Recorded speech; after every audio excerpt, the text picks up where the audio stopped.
السلام عليكم حبايبي، عاملين ايه؟ يا رب تكونوا بخير.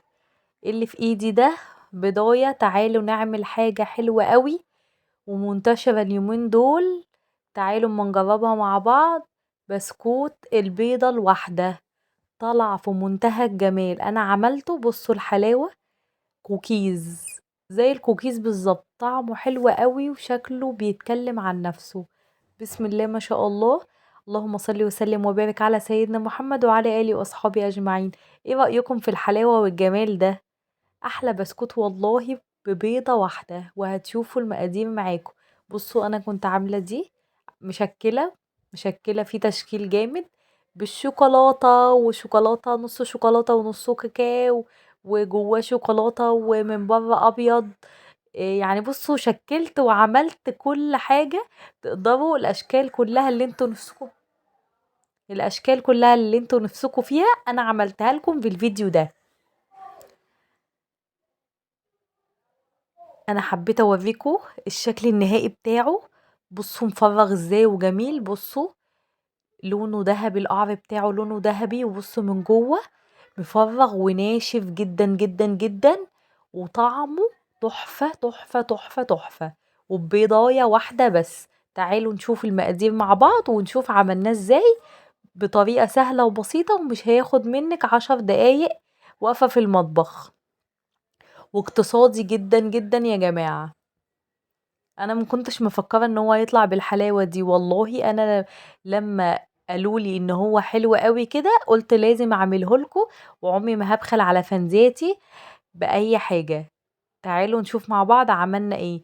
جبنا البضاية وكسرناها زي ما انتوا شايفين، ومعانا بقى بقية المكونات هقول لكم. كوباية سكر بودر. الوصفة دي لازم يتحط لها سكر بودر علشان خاطر انتي بتعجنيها في ثواني، فما ينفعش ان انتي تحطي سكر خشن، لازم يكون سكر بودر. ابني كان واقف جنبي معلش. جبنا البضاية، بضاية واحدة اهي معاكم. وحطينا عليها رشة من الفانيليا. وهنضربها بالمضرب العادي، مش كهربا ولا اي حاجة. مضرب العادي جدا. انا مش مجريه الفيديو علشان خاطر تشوفوا الوصفة قد ايه سهلة وبسيطة، والمكونات كلها عندك في البيت. ولا في مكونات خزعبلية ولا اي حاجة.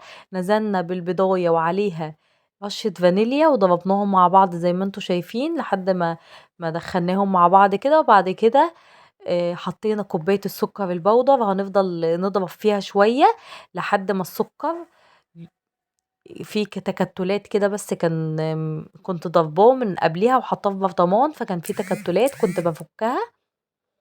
بصوا هنفضل نضرب في السكر والبيضة لحد ما يبقى لونه أبيض ويفتح خالص خالص معانا. اللهم صل وسلم وبارك على سيدنا محمد. كل المكونات بتاعة البسكوت ده يا جماعة كلها في المطبخ. حرفيا انتي مش هتشتري حاجة من بره نهائي. هتقومي تعمليه دلوقتي لو شفتي الفيديو. هتقومي تعمليه لو انتوا لسه معايا. لايك بقى حلو وتعليق.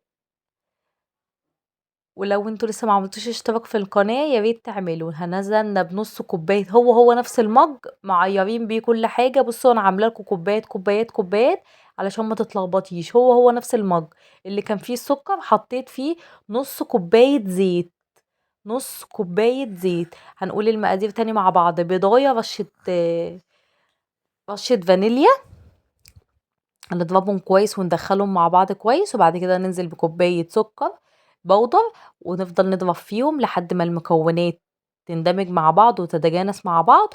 والخليط بتاعي بدأ يفتح. هننزل بنص كوباية من الزيت. ونفضل برضو مستمرين في التقليب بالمضرب اليدوي العادي. نفضل نقلب نقلب فيه لحد ما كله يدخل. كل المكونات السايلة تدخل مع بعض. كل المكونات السايلة تدخل مع بعض.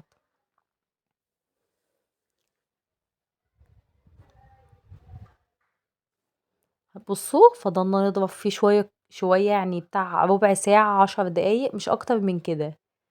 يعني هم 10 دقايق، لا مش ربع ساعة، هم 10 دقايق بالظبط. 10 دقايق ضرب بالمضرب علشان خاطر كل المكونات بصوا تبقى كريمية زي ما انتوا شايفين كده. خلاص كده خلصنا ضرب. هنشيل المضرب بقى ونعمل بقى بايدينا. انا معبرة كوبايتين من الدقيق. هضيف اول كوبايه من الدقيق، مش هضيف الكوبايتين مع بعض، هضيف حبه حبه. هنزل اول كوبايه من الدقيق، وبعديها هحط نص معلقه من البيكنج باودر وذره ملح.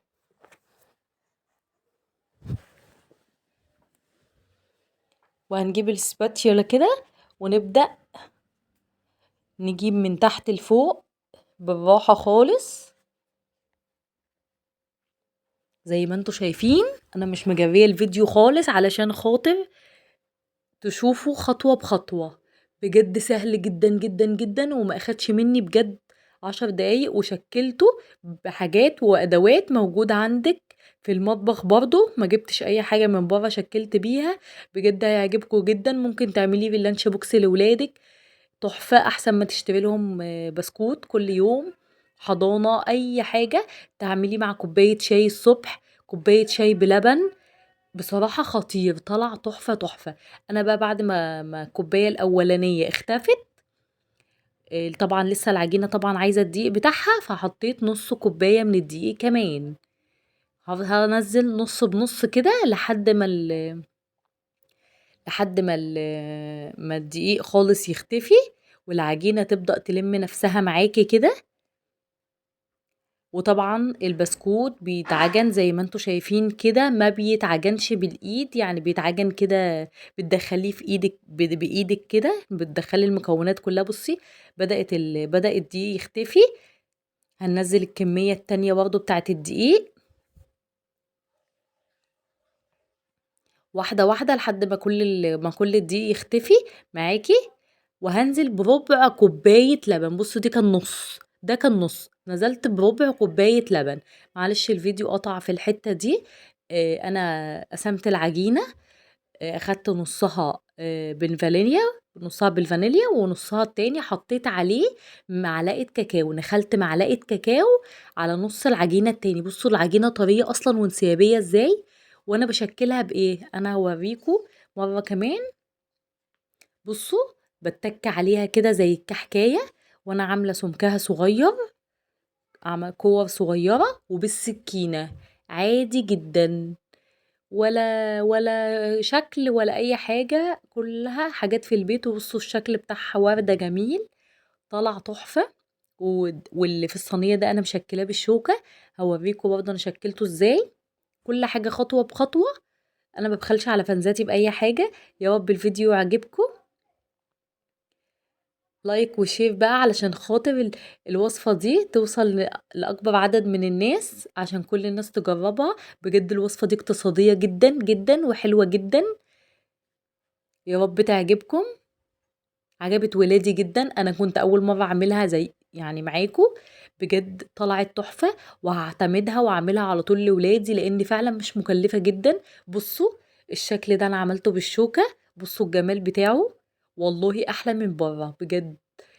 البسكوت ده بنجيبه بره بالشيء الفلاني، انا عملته بمكونات بسيطة جدا ومش مكلفة. بصوا جماله في الصاج، بيتكلم عن نفسه وهو لسه مستواش. بصوا ده الاتنين الصغيرين دول ولادي كانوا عايزين يعملوا معايا، فما رضيتش ازعلهم وقلت لهم ماشي. عملوا الشكل اللي هم سبته لهم، ما رضيتش اشيلها. كانت حلوة وحبيت افرحهم، وكانوا قاعدين عمالين يشكلوا معايا. وبصوا احنا هنا حطيناه، سخنا الفرن على درجة 200، وحطيناه في الرف اللي في النص. احنا هنا بقى بعمل الصاج التاني، ده اللي بالكاكاو. باخد واحدة صغيرة كاكاو، واحدة صغيرة فانيليا، وبدخلهم مع بعض عشان يبقى نصه كاكاو ونصه فانيليا. بوريكوا ازاي. معلش الكاميرا كانت بتتهز شوية، معلش ثبتها. بصوا الشكل ده عملته برضو بالسكينة، حلو قوي. احنا بنشتري اصلا الاشكال دي في البسكوت بره. بصوا الجمال بتاعه بعد ما عملت الصاج التاني. ما شاء الله ما شاء الله. كنت معاكم مطبخ ياسمين. باي باي.